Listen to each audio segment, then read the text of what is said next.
Olá, boa noite e seja bem-vindo ao canal Portugal Místico. Esta noite trazemos a história de Mohenjo-Daro e as alegadas explosões nucleares há mais de 2000 anos.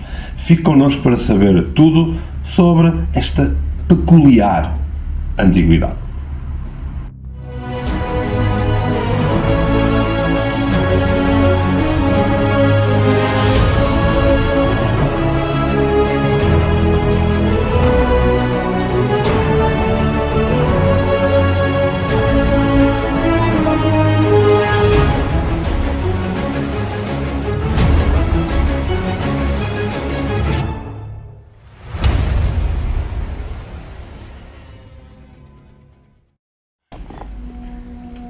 Então hoje vamos falar de Mohenjo-Daro, Mohenjo-Daro. na senda dos vídeos que temos feito sobre misteriosos artefactos, misteriosas cidades, Os Hooperts. exatamente, e estes mistérios do passado que temos vindo a partilhar aqui no nosso E a nosso tentar canal. desmistificar, a tentar trazer mais informação, a tentar trazer, na nossa opinião, os mais importantes Hooperts, onde houve um que falava de energia nuclear, não é? Sim, Portanto, sim. nada melhor do que falarmos provavelmente de um Hoopert com mais de 500 acres de distância. 5 vezes o tamanho do Vaticano. Exatamente, vamos falar de Mohenjo-Daro. Jorge, o que é Mohenjo-Daro? Ora, Mohenjo-Daro é considerada uma antiga cidade que fica a sudoeste do Paquistão.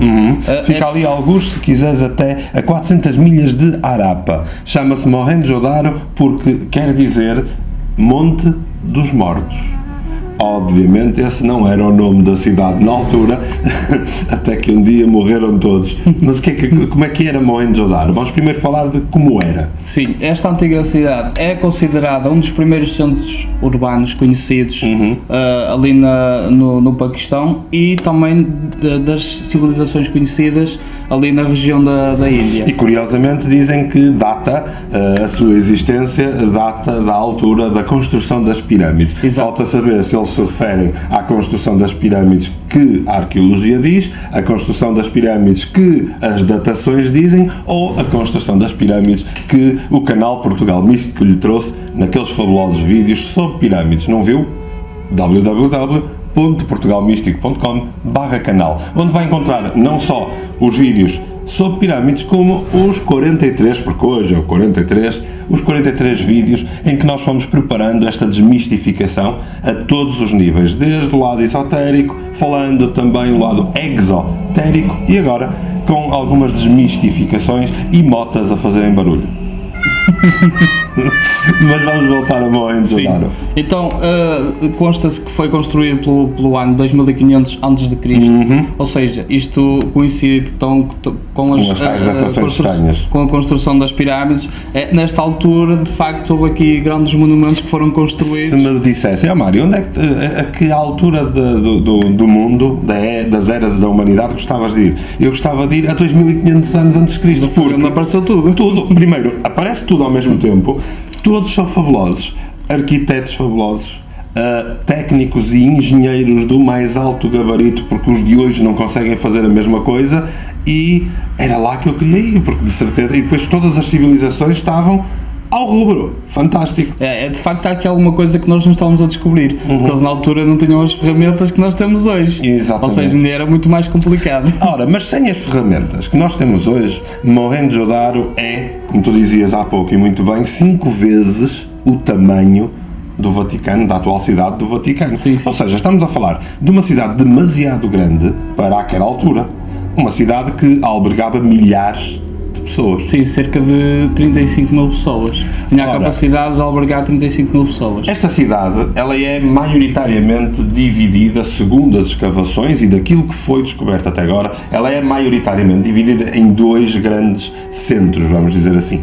A cidadela e o centro, a baixa da cidade, onde viveriam a grande maioria. Mas ela tem uma particularidade fantástica que estragou a vida aos arqueólogos, porque os arqueólogos, quando encontram alguma coisa que não sabem o que é, dizem: isso é religioso. não é? Mas esta cidade estraga tudo. Porquê? Sim, porque não foram encontrados monumentos religiosos, não foram encontrados templos, não foram encontrados as sepulturas das figuras reais. Não tem cemitérios, não tem templos, não tem igrejas, ou seja, não tem deuses. A sociedade tendo em conta aquilo que foi encontrado, não se regia por governos ou por ou seja, militares. Não era a teocracia, não era a democracia, não sabemos muito bem que cracia eles usariam. A verdade é uma, de facto, esta cidade possui aqui alguns detalhes importantíssimos. Primeiro detalhe, esta cidade possuía saneamento muito antes do saneamento ter sido inventado. E não nos estamos só a referir à zona de banhos fantástica que tinha na cidadela, banhos comuns, que as pessoas acham que quem inventou isso foram os romanos, mas não, Exato. Porque muito tempo antes já Mohenjo-Daro tinha. De qualquer das formas, tinha também uma coisa que, quando nós pensamos no passado, nos mete alguma confusão, que era saneamento em cada uma das casas. Sim, tinha um verdadeiro WC para que as pessoas pudessem usar, coisa rara até muito tarde no tempo. Sim, Entre o século XVIII é que veio trazer casas de banho. E também demonstra que a cidade já possuía um sistema de transporte de água fresca. Sim, portanto, não só Existia... o saneamento, era o saneamento e a distribuição de água. Sim, haviam cerca de 700 poços na estrutura da cidade que foram encontrados. Mohenjo-Daro fica numa zona que não é propriamente uma zona luxuriante de água. Exato. É uma zona que eu não diria desértica ou árida, mas é uma zona que não tem propriamente muita água. Será que Mohenjo-Daro, tal como as pirâmides e a nossa amiga Esfinge, é bastante mais antiga? Faria algum sentido?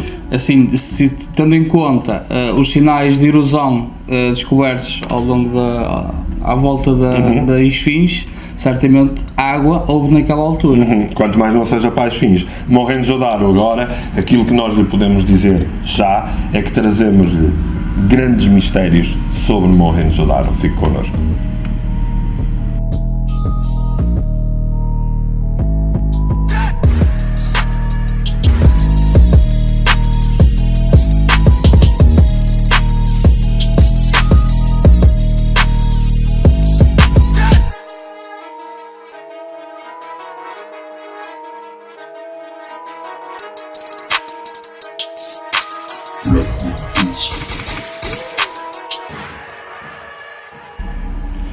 Ora, então o mistério começa todo com o desaparecimento desta cidade, que diz-se ter ocorrido 600 anos depois da sua construção.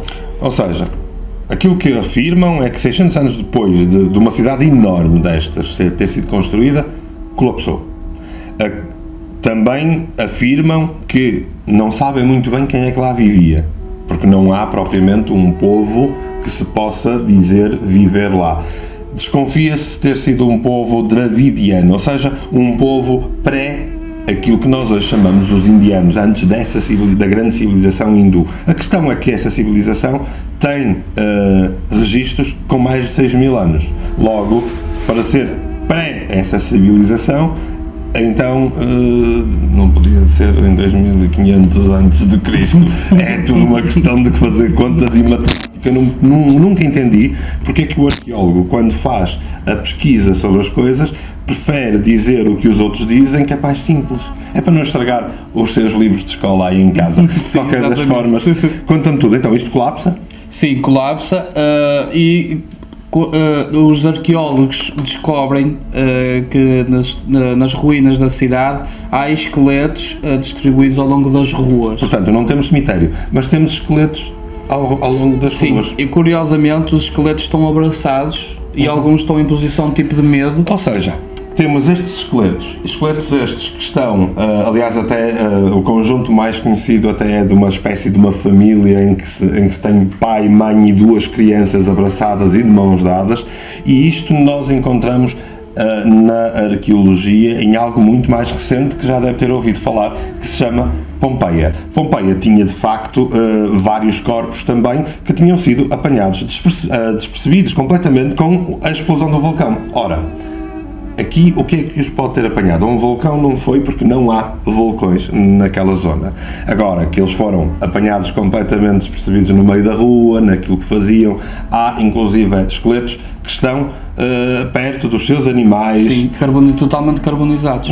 Ou seja, e de facto há outras coisas que mostram que houve a ocorrência de uma grande explosão ou de algo que provocou danos a altas temperaturas.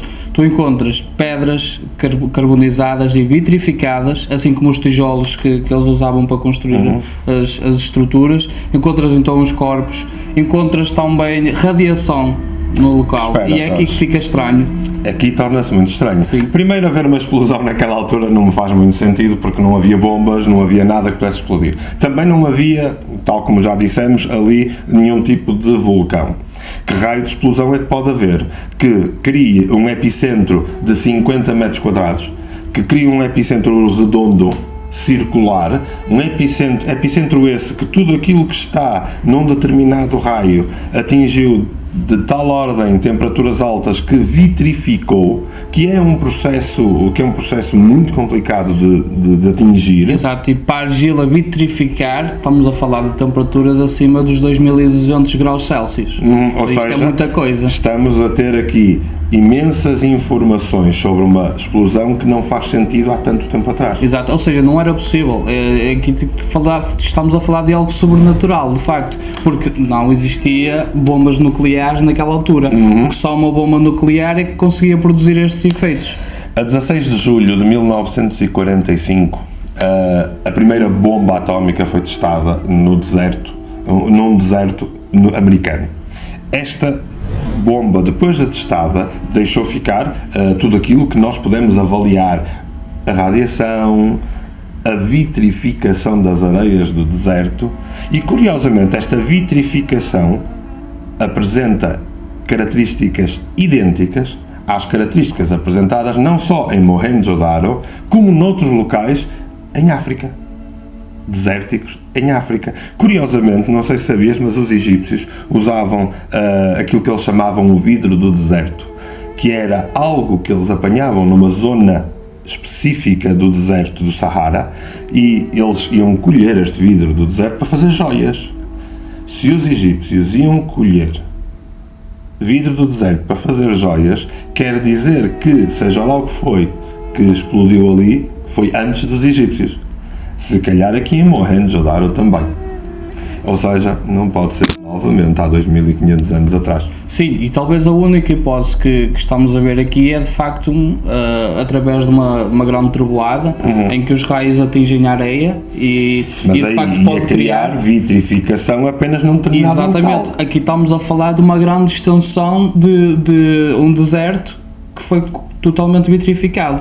Com presença de cratera. E com presença de cratera também agora de volta a Mohenjo-Daro. Temos ali algo que nos prova que há, acima de tudo, que nós temos não só a vitrificação, como tu estavas a dizer, falaste da radiação. De facto, ainda hoje há medições de radiação 50 vezes acima daquilo que é aceitável para a humanidade. Os próprios dos esqueletos não entraram em decomposição, nem sequer se calcificaram. Como é que é possível isto acontecer? Não faz sentido. Alguma coisa, e há estudos aos próprios dos esqueletos que foram feitos por vários cientistas que provam que estas ossadas possuem um nível muito alto de radiação nuclear. Mas como é lógico, agora não podes ir visitar. Pois, é que enquanto isto era visitável, era fantástico. Depois, entretanto, a Unesco transformou em património mundial, começou-se a dar muita importância a partir de 1980 a tudo isto, e o que é que acontece? Imediatamente, isto já não pode ser visitável, já é verdade que podem ir até determinadas zonas, mas olha, não é religioso, porque não tem ligação religiosa a nada. Há algum interesse em verificar? Não há. Aliás, hoje em dia já nem sequer arqueólogos fazem grandes visitas a esta zona.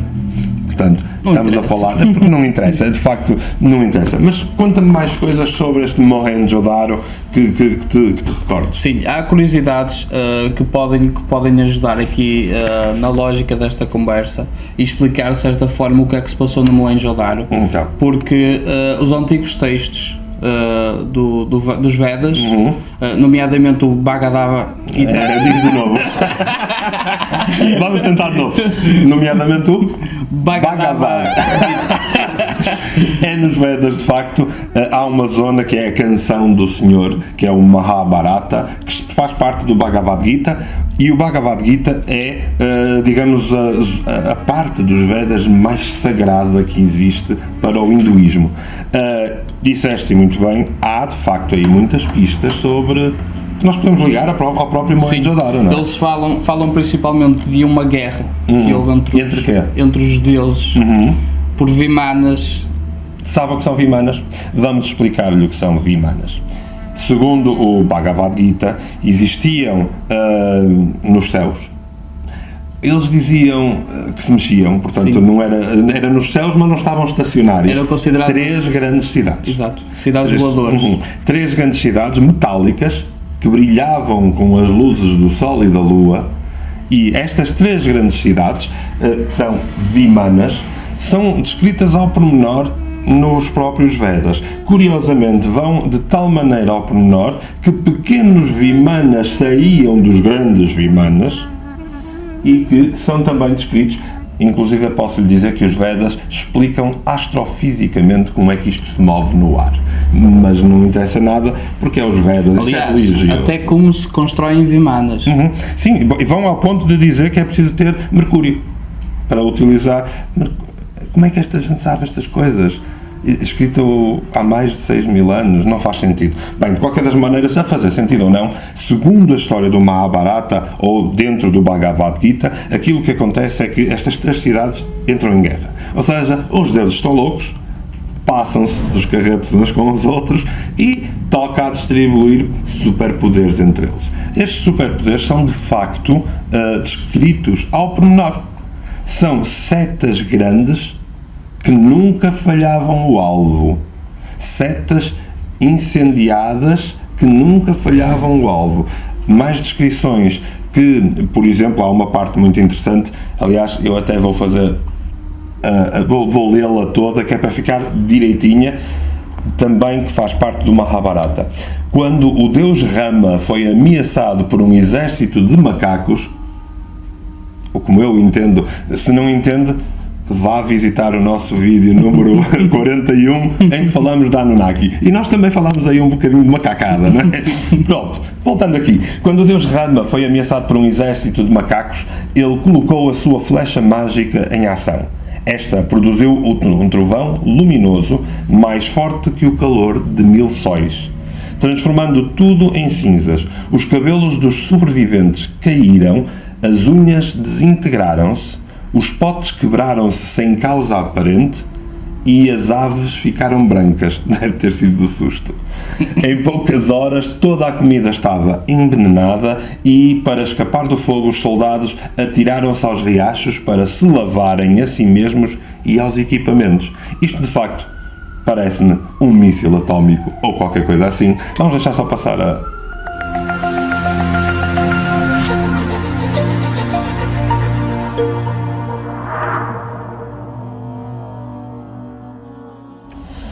Ora, falávamos nós daquela citação do Mahabharata e, curiosamente, não somos só nós a dar esta citação como importante. Partes dos Vedas foram citadas por uma pessoa muito especial, Oppenheimer. E o Oppenheimer diz qualquer coisa como: We knew the world would not be the same. Few people laughed. Few people cried. Most people were silent. I remembered the line from the Hindu scripture, the Bhagavad Gita. Vishnu is trying to persuade the prince that he should do his duty, and to impress him takes on his multi-armed form and says, "Now I am become death, the destroyer of worlds." I suppose we all thought that one way or another. Portanto, eis que a humanidade se torna morte, senhora da destruição, com o poder de 1000 sóis. Claro que sim, e a humanidade fez isso em 1945 nos Estados Unidos, porém já devia ter sido feito antes, porque há muitas provas. Vamos então enumerá-las. E esta guerra entre os deuses mostram estas explosões capazes de destruírem cidades, o que poderia ser uma boa analogia para aquilo que aconteceu em Mohenjo-Daro. Sem dúvida nenhuma. Então vamos enumerar as particularidades. Os esqueletos que não se decompuseram, mais do que isso, se morreram nas ruas, porque é que os animais não os destruíram, não os comeram? Okay? Porque é que os animais fugiram daquela zona? Depois, todos os esqueletos que são encontrados ao longo das escavações de animais, etc., que estariam no seu cães, elefantes, bois, cavalos. Portanto, haviam ali esqueletos que nem fazia sentido estarem em conjunto no mesmo local. Porque é uma cidade, sim, mas não exageremos, não era propriamente uma cidade tão mexida, tão movimentada. Ou seja, o que aconteceu teve que ser muito repentino e muito rápido. E, curiosamente, Mohenjo-Daro não era o nome original. Como lhe disse, há já provas, através da análise dos selos encontrados por toda a cidade, que estão numa linguagem proto-draviniana, ou seja, numa linguagem bastante mais antiga do que as origens do povo hindu e do Indostão. E então o antigo nome nesta análise seria Kukutarma, Cidade do Galo. Por acaso faz sentido Cucu e tal? Faz bastante. Ora, aí está. A Cidade do Galo, e não, o Monte dos Mortos, como nós hoje lhe chamamos. Bem, a Cidade do Galo, mais cedo ou mais tarde, numa explosão, assim, destas, transformou-se no Monte dos Mortos. Virou churrasco. Temos Mohenjo-Daro. Quanto a si, o que é que acha? Acha que é possível existirem explosões nucleares ainda antes da própria humanidade se ter levantado como tal? Porque é que acha que os cientistas nos escondem coisas como esta? Será que este é o único sítio assim à face da Terra? Não. Temos, como lhe dissemos antes, em África, e temos o suposto reator nuclear do Gabão, e curiosamente há uma outra zona que nem fica muito longe dos Estados Unidos, onde eles em 1945 fizeram o primeiro grande teste, que fica no México, a que hoje chamam o Deserto da Morte, ou o Vale da Morte, uma zona em que o silêncio impera, em que ninguém visita, os animais não atravessam, e há medições de resquícios de radioatividade, completa infertilidade de solo, e até hoje ninguém fala muito sobre isso. Ora, então hoje trouxemos informação sobre o Mohenjo-Daro e as possíveis explicações do mistério do Mohenjo-Daro. No fundo, mais uma provocação da nossa parte, não é? É uma provocação que nós trazemos em continuação àqueles 2 episódios sobre Rupert, porque de facto há tanta coisa no nosso passado que ninguém quer fazer crer que possa existir, porque não faz sentido, a arqueologia não deixa, a história não dá. A verdade é uma, a história é escrita por quem ganha a guerra. E até hoje a história que nós conhecemos e temos como real é a história romana, certo? Portanto, temos que lidar com isso, e depois com os arqueólogos de hoje em dia que não querem que as coisas andem para a frente, os paleontólogos e todas essas coisas acabadas em ólogos que nós não somos. E então é muito importante que a gente diga, nós não dissemos que o que nós trouxemos hoje é verdade, nós levantamos uma questão.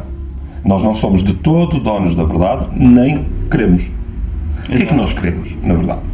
Nós queremos provocar aqui um movimento de desmistificação e de questionamento destes conteúdos para tentar também incentivar as pessoas a procurarem mais sobre estes mistérios, sobre as possíveis origens da humanidade, sobre tudo o que não está explicado. Exato. E sabes o que é que não está nada explicado? Ou está muito mal explicado? Já chega de falar da antiguidade. Não vai querer perder os próximos episódios. Vamos falar da Lua, vamos trazer-lhe muita coisa interessante sobre isso, mais do que um episódio, arranjadinhos só para si. Ficam 2 perguntas só para aguçar o apetite. A Lua, quanto tempo tem? E segunda pergunta, assim para aguçar, e em 1969 foi o Neil Armstrong que lá pôs os pezinhos em primeiro lugar? Será? Fique connosco nos próximos episódios e não se esqueça de ver todos os episódios em www.portugalmístico.com/canal. Recomendamos também que veja os vídeos anteriores para perceber a continuação destes temas para ir vendo a e perceber a lógica daquilo que vamos falando aqui. Sugerimos também que partilhe os nossos vídeos, junte-se ao nosso canal de Portugal Místico, à comunidade, faça like no Facebook, acompanhe-nos também nessa página, no YouTube. Subscreva no YouTube e partilhe com os seus amigos. Portanto, fique connosco desse lado. Nós fizemos mais um episódio para o provocar e por hoje espero que não esteja provocado o suficiente, que lhe tenha tirado o sono. Portanto, vamos dormir, vamos descansar, porque esta quinta terminou. Boa noite.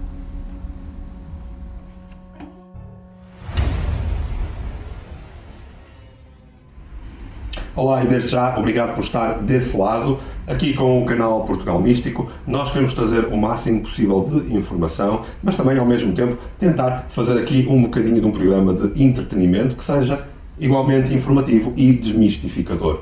O objetivo do Portugal Místico é exatamente desmistificar e, acima de tudo, trazer-lhe a capacidade de poder, em comunidade, crescer em conjunto connosco.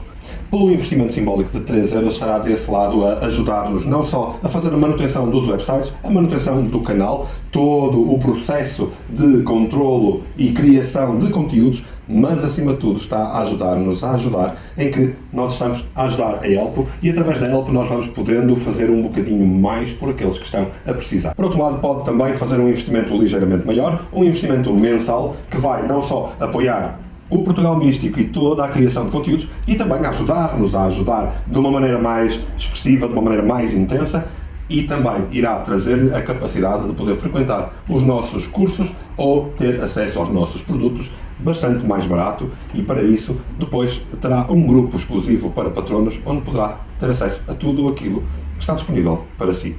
Do nosso lado, aquilo que mais queremos é que se mantenha connosco e que vá crescer connosco, sendo mais um seguidor do Portugal Místico.